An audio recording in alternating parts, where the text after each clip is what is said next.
Assalamualaikum warahmatullahi wabarakatuh. Perkenalkan, nama saya Sally Febrianti dari Prodi Manajemen. Di sini saya akan menerangkan tugas ujian tengah semester dengan mata kuliah perilaku organisasi, dan NIM saya yaitu 289 2150 136, dan dosen pengampu saya yaitu Ibu Iva Masrifa SEMM. Nah, di sini saya akan menjelaskan konsep perilaku organisasi.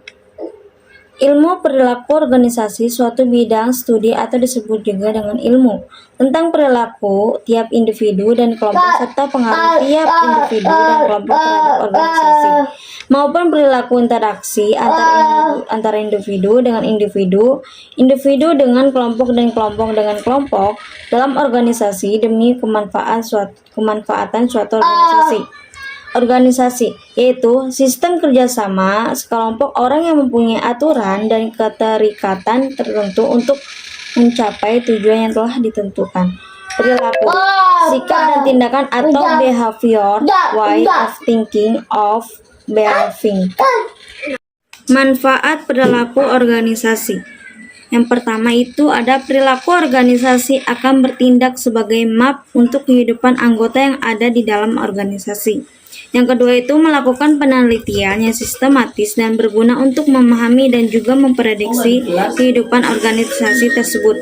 Yang ketiga itu perilaku organisasi akan membantu setiap individu dalam memahami perilaku mereka sendiri dan juga orang lain yang berada di dalam organisasi, sehingga bisa meningkatkan hubungan interpersonal antar setiap individu yang berada di dalam organisasi tersebut.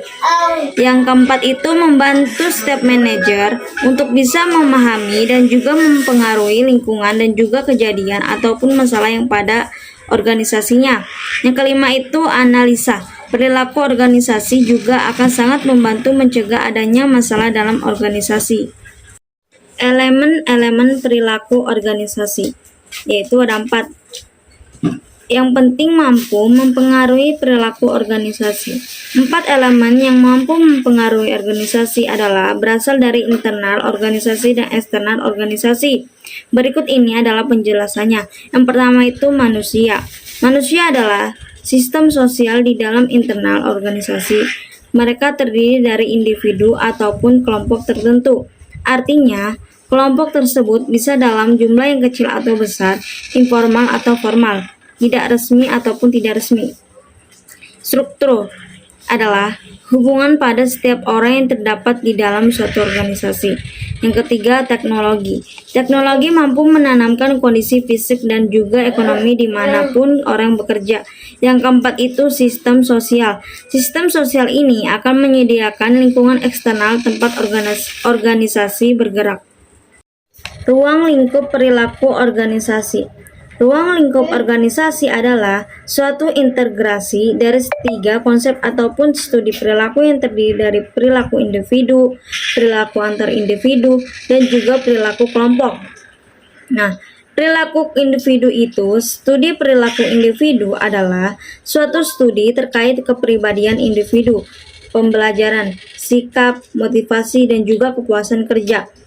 Dan yang kedua itu perilaku antar individu adalah suatu studi yang dilakukan adanya komunikasi antara setiap karyawan di antara mereka sendiri dan bawahan mereka, memahami kualitas dari kepemimpinan orang, dinamika kelompok, konflik yang terjadi pada kelompok, kekuasaan dan juga politik. Yang ketiga itu perilaku kelompok. Perilaku kelompok ini akan mempelajari terbentuknya suatu organisasi, struktur organisasi dan efektivitas organisasi, dan berbagai upaya kelompok yang dilakukan untuk bisa mencapai tujuan organisasi.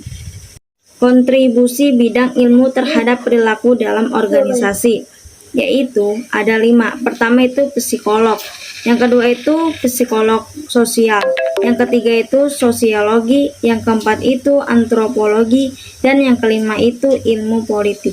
Terima kasih.